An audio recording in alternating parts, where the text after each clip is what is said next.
You're listening to the Red Man Podcast.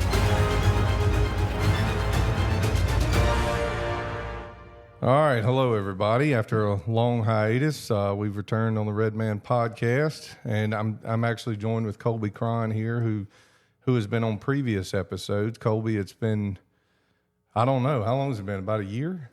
Feels like it's been a decade, but I guess that's just how long peak season's felt this year. Yeah, it's been a while. You like maybe you've even grown a couple inches. I don't think I have done that. No, I you're think right. I've maybe shrunk. You're right. You probably haven't. I will say, for people that's tuning in and remember how that was before, I think we've decided since then to change the format up just a little bit. Things are going to be a little bit more relaxed moving forward. It's mostly probably just Kolby and I talking. But just to kind of give an idea of how this is going to go.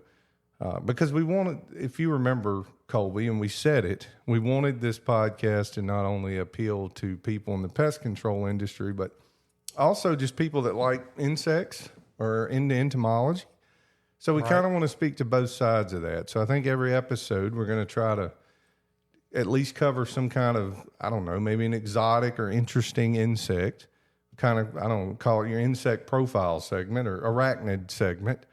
And then we'll also do something to speak to the pest control industry, and I think you're going to kind of lead the way on that. We'll do a control corner segment where we'll talk about, you know, some real-world pest control issues that pest operators run into and maybe some ideas on how to control some problem pests, maybe some things that people haven't thought of. So that's kind of how we'll do it. And then at the very end, and we'll start out doing this probably with red employees because we have quite a few, but we'll do what we'll call our tech talk segment. And what that'll be is we're just going to randomly call a technician out in the field. We don't want to give them a heads up, just kind of take them by surprise. I mean, not spend a lot of their time because obviously they're very busy out there in the field, but just kind of randomly pop in on their day, see what they've been up to, what they've been facing, and just kind of chit chat with them for a few minutes.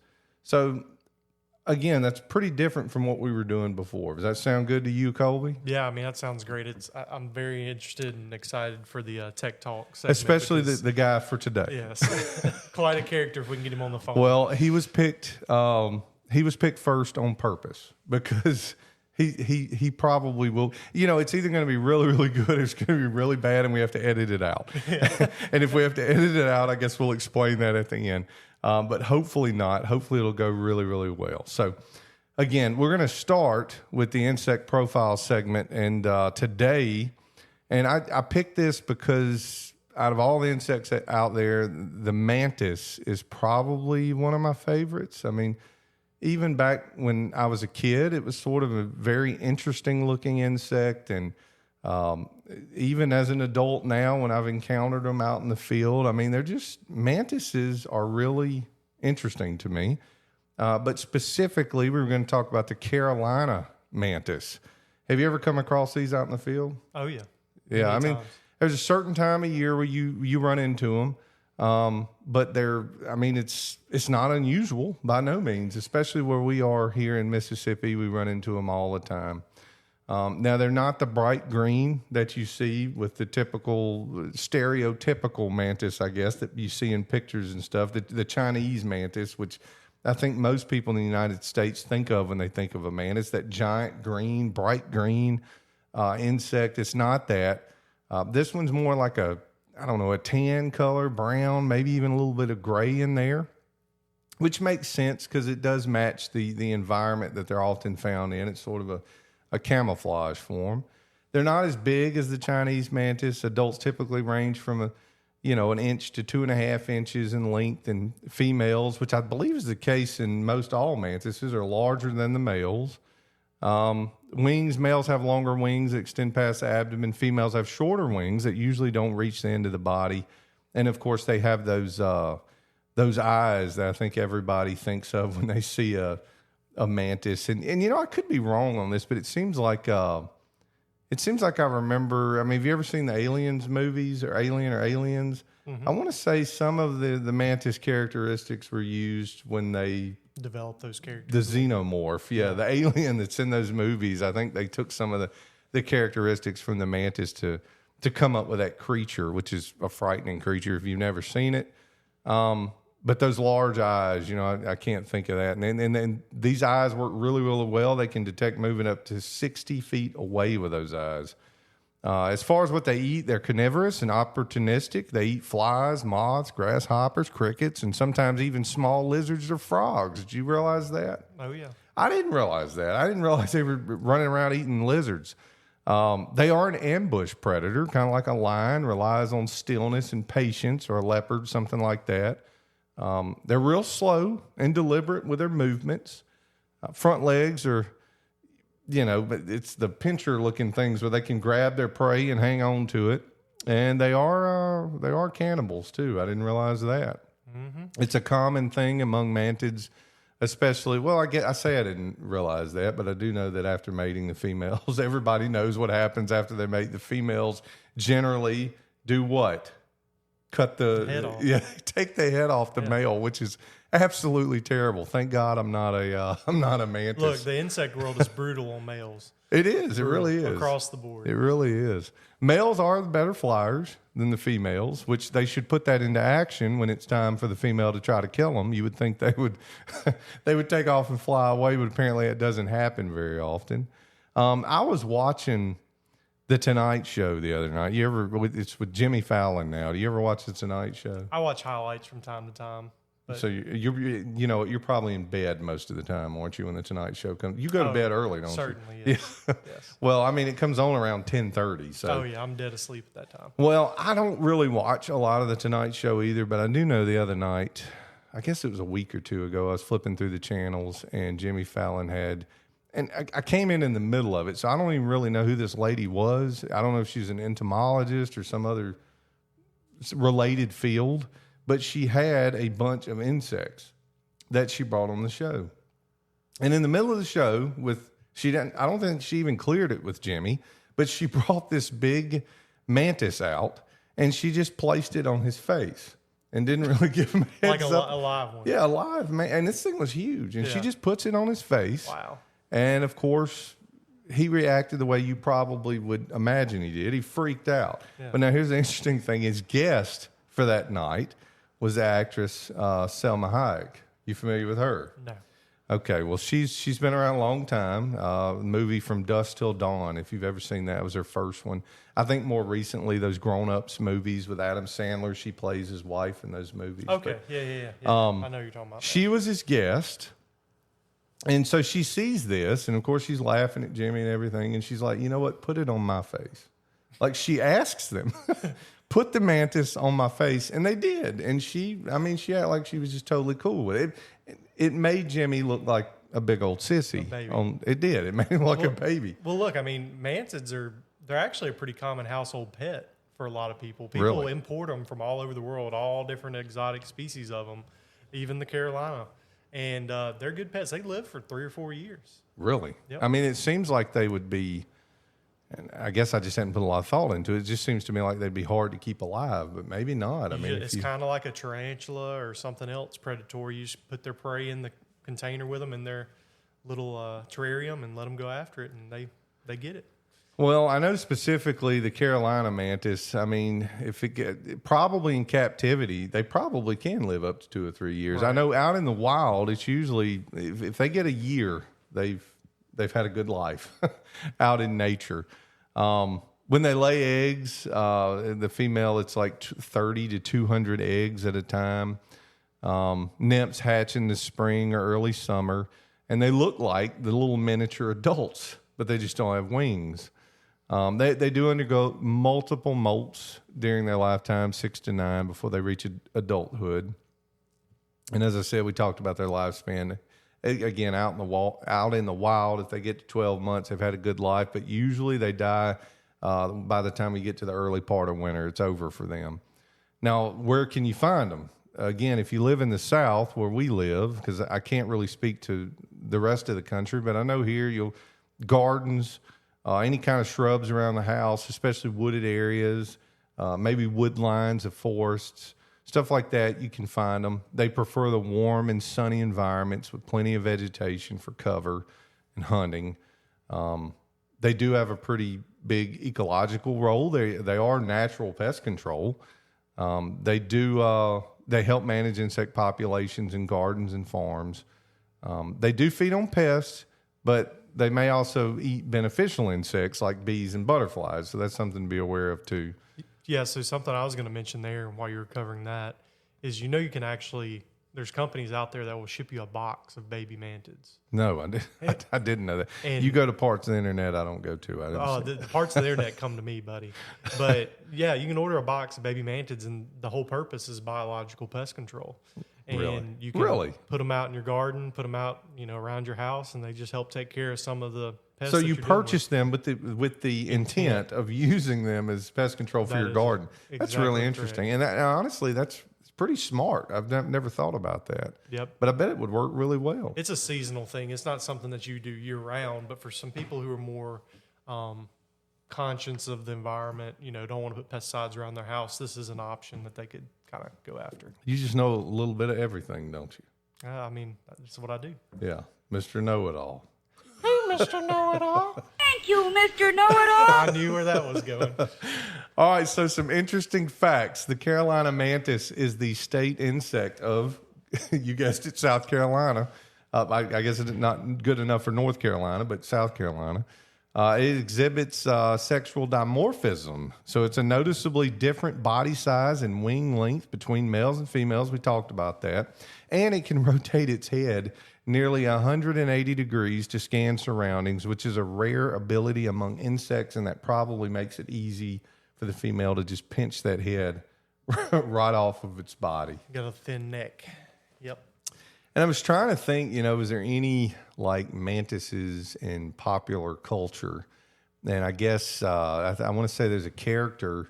I actually have a movie poster in my office. I didn't even think about that. Is this a leading question? No, honestly, I was thinking about the Kung Fu Panda movies. Don't they have a mantis character in those movies? I haven't seen those, unfortunately. But yeah, I actually have a movie poster on my wall in this office, and I didn't even think about it until Kolby turned around to look at it, called what is it called? The Deadly Mantis. I've never seen it. I just thought it was a really cool looking movie poster. But that goes way back, probably in the Godzilla, 50s. but a mantis. Yeah, I think it's a giant mantis. I guess it's killing, like, what is it? It's got like airplanes helicopters and and stuff going on. Yeah, it's gigantic. And I completely forgot I even had that poster on the wall.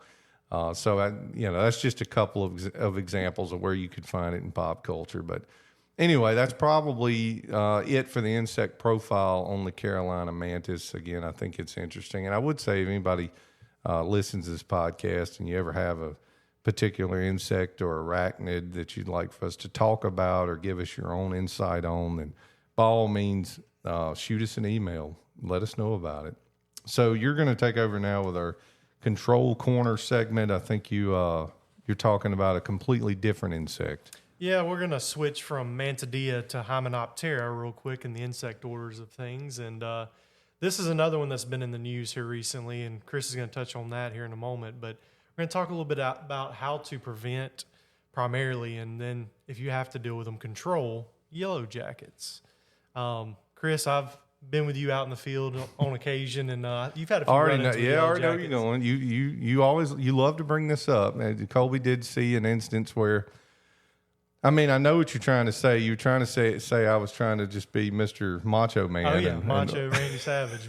Busting up in on some yellow jackets, and they taught Chris a little lesson. We did. We showed up at a customer's house. I think I met you at the house. Yep. And I'd been doing this for a long time, and Kolby he hadn't been at it as long. And we get there, and was it a lady or man? Somebody said something about a bed. So I pull up to the house, and before I can even get out of the truck, it's at the end of a cul-de-sac. And the neighbor comes running out at me. The homeowner comes running out at me. The yard boy who'd been helping rake the leaves up was running out at me, waving their arms. And I'm like, what? Did I run over a cat? What's going on here? And they're just screaming and hollering at me. And they're like, do not walk over there. Do not go by that tree. Do not go through the front yard. Walk around this way and come talk to us. I'm like, my goodness, what have we gotten involved in here? And so I step up there and talk to them, and they're like, look, these yellow jackets are terrible. They chased my neighbor and his yard boy, almost 2 blocks down the street. This was before I got there. Yeah, before Chris got there. And, we had to go in the house to get away from them. They were just being vicious.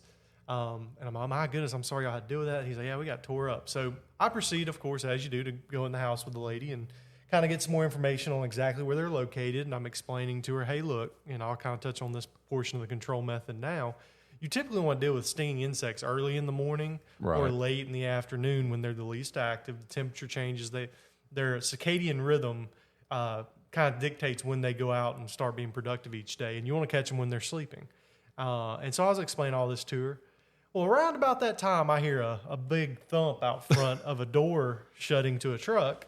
And I look outside, and before I had the opportunity to fully explain the severity of the situation, or the customer had the ability to, Chris is out trudging through the bushes and the mulch. But see, of the front hang on, yard. that's not exactly how I remember it. It actually makes me look worse, my version of it. I think you did try to tell me. Oh, well, we did, but you were already in the process. And of I looking. ignored you. I'm like, look, I've been doing this for years. Shut up. I will take care of it. And then what happened? Well, all of a sudden, Chris started putting on some dance moves for me and the homeowner. And before we know it, me and him were both in the back of his truck, not in the front seat because we couldn't get in for some reason. We were in the back seat of his truck trying to take shelter from these yellow jackets. And I think from that day on, Chris pretty well learned his lesson about messing with yellow jackets. I got tore up a few times that day. I mean, they got me pretty good. Yeah. And I'd had bad experiences with yellow jackets before. Oh, yeah. And honestly, I think that's part of what gave me this false sense of security. I thought, I've been in bad situations. I've gotten stung before. I've learned some hard lessons, but I learned another one that day. Oh, yeah. Nature's unpredictable. I don't care how long you've been doing this, or how good you think you are. As Kolby already said, if you're going to deal with yellow jackets, number one, you need to do it at the best time of day when they're more dormant. Number two, you need to have some appropriate PPE on when you attack them. Correct. Yeah. Thankfully, I've never really had to deal with being stung by yellow jackets. I've been stung by bees and wasps. But I know when I was little growing up, staying with my grandmother, she got absolutely wore out by some yellow jackets one day pulling weeds. And I will never forget that day because my grandmother said some choice words. I bet she did. She was in her 80s. I did. That day I said a few choice words. She was in her 80s out pulling weeds with her hands, putting them in Walmart bags, just passing the time. And it was not a fun moment. But yeah, let's talk a little bit about some prevention methods for yellow jackets. It's not one of those things that you really see all the time because a lot of the times they do make their nests underground, which is a challenge. You can't see what you're going after. How do you treat for it, right? So there's a few things you're looking for. But let's talk about what you can do to kind of protect your home because there are occasions where they can come inside your home and cause some trouble if you're not careful. And a lot of these points really apply to many pests, but especially yellow jackets. You really want to check for any cracks or crevices that are open in your soffit vents, under your decks. That's going to be an entry point for wasps to get in of any type, but especially yellow jackets.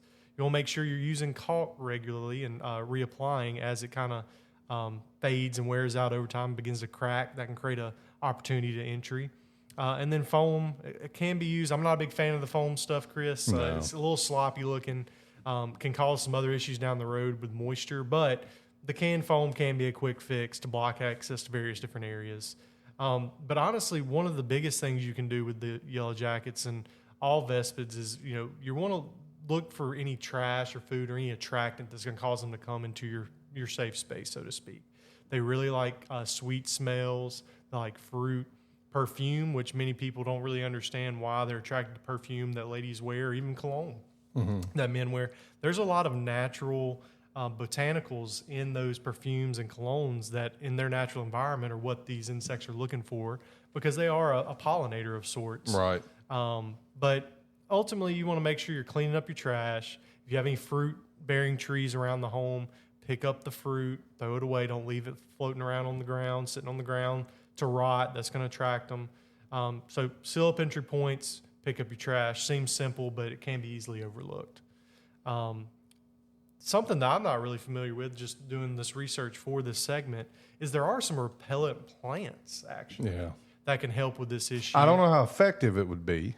Yeah, I mean... but it's worth a shot, but I wouldn't depend on it, is what I'm trying to say. Yeah, going back to some more of these more holistic methods of controlling and preventing things, I mean, hey, it's worth a shot. I mean, any effort's better than no effort at all, but a few things that we found that could be effective are plant spearmint. I don't even know what that looks like, but that sounds neat. Thyme, thyme. Yeah, How you say thyme. it? Thyme, eucalyptus, or citronella around the patio. So anywhere that you're going to congregate outside, back porch, front porch, a deck, anything like that. Maybe plant some of these plants around there. See what they do. They may not help with yellow jackets, but surely they'll help with something. Right. If nothing but It's like you beautification of said. your It's worth a shot. Definitely worth a shot. But chemical control methods, of course, if you get to the point, or you as an operator trying to control yellow jackets for a customer, several things you can do. But if it is a nest you have direct access to, aerosol-based sprays, they've come a long way in recent years. Some of these things can spray 20, 30 feet. Pretty potent, knocks them dead. And they don't really have any harmful pesticides in them. It's mostly a detergent. Gets rid of the waxy coating on their exoskeleton. They kind of suffocate. And the key thing there, you said you can spray up to 20 to 30 feet, which is very important when you're dealing with yellow jackets. You don't want to be an idiot like me and walk up on top of them. Most definitely. I mean, there's, my dad. I mean, we're out in the country growing up. His thing with wasp and yellow jackets in the ground. What's the common thing people try and do themselves, which is actually pretty dangerous. What, you pour gasoline or something? We'll pour gasoline in the hole and then light it on fire. Well, yeah. That can definitely provide some good results. But obviously, in the pest control industry, we cannot do that. No. We do not condone that. It's very, very unsafe. You should never use gasoline for any method other than what it's intended for, which is to fuel a vehicle or an engine of sorts. So, but aerosol sprays are great.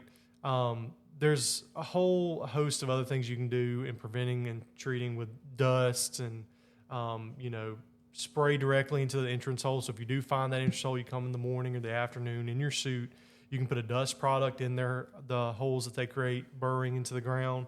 You can do a liquid application with a pyrethrin of some sort. I mean, all that's going to be effective, but it's very, very important that you know how many entry points they have because the common mistake that is made by PCOs and professionals is treating one hole, and then as soon as they do, they come flying out the other hole and come after them or go after surprise somebody attack. else.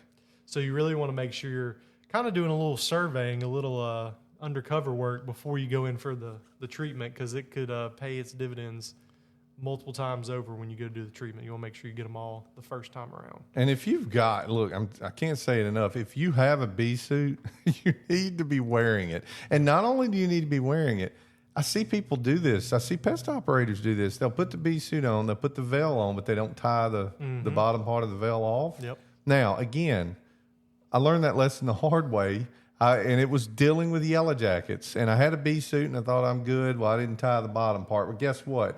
A yellow jacket went under the veil and got up on my face. It was bad. It was bad. And it's needless to say, I'm never, ever, ever put on that veil in a bee suit without tying it ever again. Well, and you'll see people all the time that just won't. I mean, you see the social media videos. People walk up to a wasp nest and just grab it with their hands and squish it. I mean, you're not impressing anybody by doing that, nor by trying to do a treatment without proper PPE, without a bee suit. It's just silly. Why would you want to get stung? You are going to get stung. Eventually, and it could you get will. You in the eye, and that can cause permanent damage if you're not careful. Well, I mean, the reality is yellow jackets can kill you. They can. If enough of them get on. And that's the other problem is when one stings you and that pheromone goes off, and then you've got a lot of them coming at you. It's like a signal. Hey, kill this guy. Well, correct. They put off a pheromone that, they're going to come after you once that pheromone's kind of attached to you in a way when that first one stings you. And that's going back to the story you mentioned earlier. That's what happened to that neighbor is they got stung and the rest of the group was coming after them. And that's not fun. And especially if the colony's a pretty large size, you're talking about hundreds. Yeah, and they'll chase you a good ways too. And it's like Kolby said, we had to jump in the back of a truck to get away from them. So they are dangerous. And I think the end,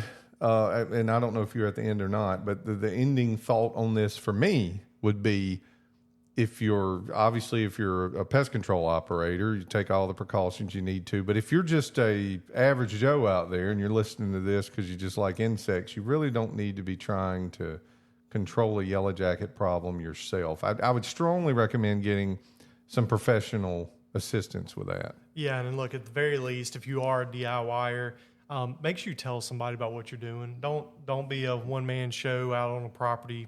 Don't have your phone on you, whatever. You go and do a treatment, you can get, hurt badly and not have any way to reach out for help. Tell somebody what you're doing. Have somebody, hopefully, at least nearby on the property that you can call out to for help. keep your phone on you, because if it does go sideways, you want to make sure you can get the help you need in a timely manner. Right. All right. Well, before I forget, since you are done with that segment, you mentioned it at the beginning, there was an unfortunate news story that I called out of Atlanta. It happened just a couple of weeks ago. I've got a little snippet of a clip for that, and so just listen to this. This is how dangerous they really can be. Toddler in South Georgia is recovering after being stung by yellow jackets more than 150 times. Beckham Reed was riding his toy side by side last month when he reportedly hit a nest and was swarmed from head to toe. According to his GoFundMe, Beckham went into multi-organ failure. He's now in the hospital. Family says all they can do is wait for the toxins to work through his system. That GoFundMe for Beckham has almost raised more than $67,000. So that was terrible. I mean, that was a toddler that, you think about a little toddler, and it's like we said, one stings you, then all of them start stinging, and a toddler can't really do a whole lot to defend himself or get away from it. I've got a young child myself, and I couldn't imagine him getting into a nest of yellow jackets, because, I mean, that is very scary. It's so important as a homeowner and as a parent that you're kind of aware of what's going on your property, because things like that can happen, unfortunately. It's very sad to hear, but sounds like they've gotten some help and good backing. Yeah, hopefully the kid will be okay. I'm sure he will. Now we're going to move into our Tech Talk segment, and we're going to reach out to a fella named Charles Henderson. Charles probably doesn't even know that we have a podcast. Honestly, hopefully this won't offend him if he hears this. I don't know if Charles knows what a podcast is. He may not. But we're going to reach out to him. He has no idea that we're calling. He's a really, really great technician and a very interesting character to talk to. So let's see if we can get him on the phone.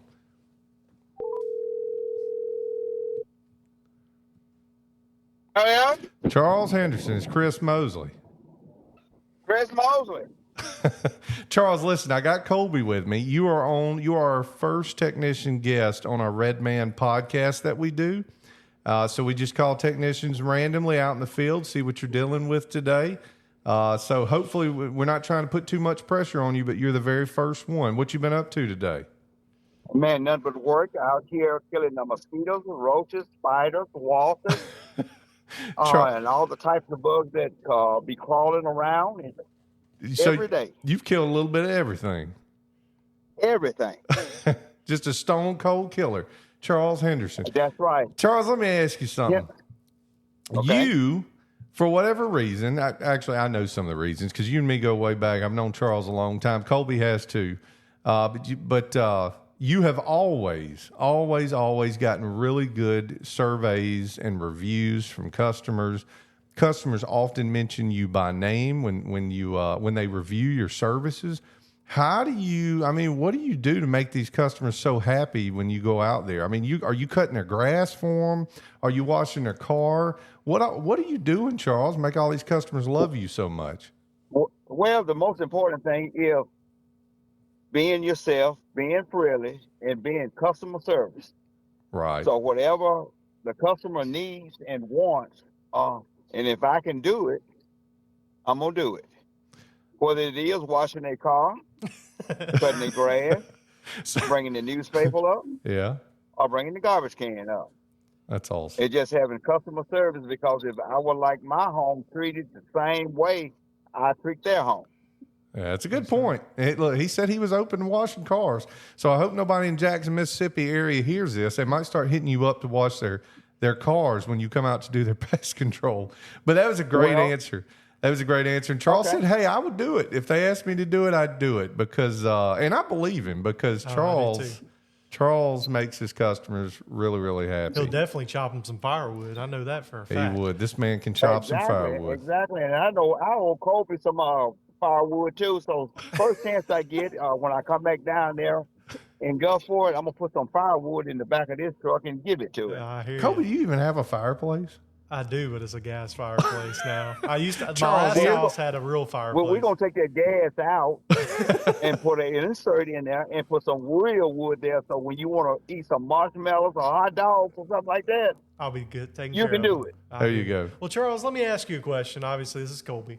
How long have you been in the pest control industry now? I mean to ask you that every time I see you, and I keep forgetting. How many years do you have? 35 plus years.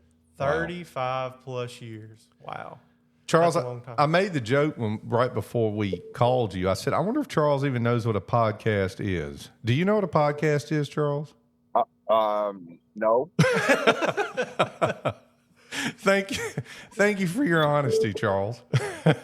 Well, look, we know you're a busy man. I know you're a busy man, and I don't want to take any more of your time. Is there anything final you want to say before we let you go? Well, the only thing I'm going to do is just keep up the good work so I can make a good career. I should have been with this company 40 years ago, and I would have been retired or working part-time, or I would have been a manager. Well, you're right, man. We appreciate you. You do a really, really great job out there. But we're going to let you get back to it because we know you're a busy man. If you need anything, you give us a holler, okay? Okay, we'll do. See you, Charles. Thank you, Charles. All right. Bye-bye. All right. As I said, I knew he'd be an interesting. Oh, I mean, he straight up said, I will wash their car. I will do it. And you might as well get ready because he's coming to tear your gas logs out of your house, apparently, so that you can. Hey, look, that's been a running joke between me and Charles for years. That because he literally will wake up 4:30 in the morning, chop firewood, deliver it to people, things like that before he goes out on his route, and he's still out on his route by 6:30 in the morning at a customer's house. They've got him coffee ready. I mean, when I started in the industry, 6+ years ago, I always kind of relayed a message to people that were learning and getting into the industry is like, there's technicians that can go out to people's houses and never actually even do the pest control and can leave, and that customer be okay with it. Not that they actually do that, Right. but they've built such a good rapport with their customers that they just want to come in, sit down with you, drink coffee, eat a cookie or a piece of cake, and chat for a minute, and they'll send you on your way. That's Charles right. is one of those. He is one of those guys. He is. I mean, he can literally just show up and please anybody. I mean, he's the type of guy. I mean, these customers they look at him like he's part of their family. He's just got that kind of relationship with them. So he does a really, really great job, and I'm glad that he answered the phone. Our first attempt, we got somebody on the phone right away. So, That's awesome. So we're 1 for 1. I guess that's pretty much where we'll leave things here. We do have a social media. Red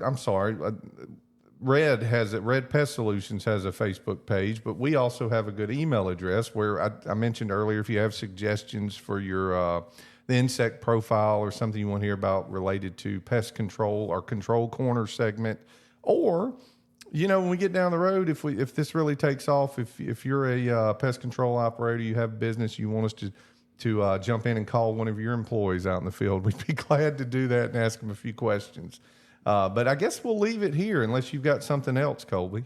No, I don't believe so. I mean, I think I'm excited to get back into chatting about some of this stuff. And I think really being able to cover some of the topics and things that are going on out in the world in relation to pests and entomology, I think it'll be good to just chat about it on a regular basis. Yep. We'll have a good time with it. Like I said, I think the format will be a little bit different moving forward. I think it'll be a little more enjoyable for us and hopefully for people out there listening. So we'll leave it with the old-fashioned red jingle that a lot of people have known and heard over the years, and we'll talk to you next time on the Red Man Podcast.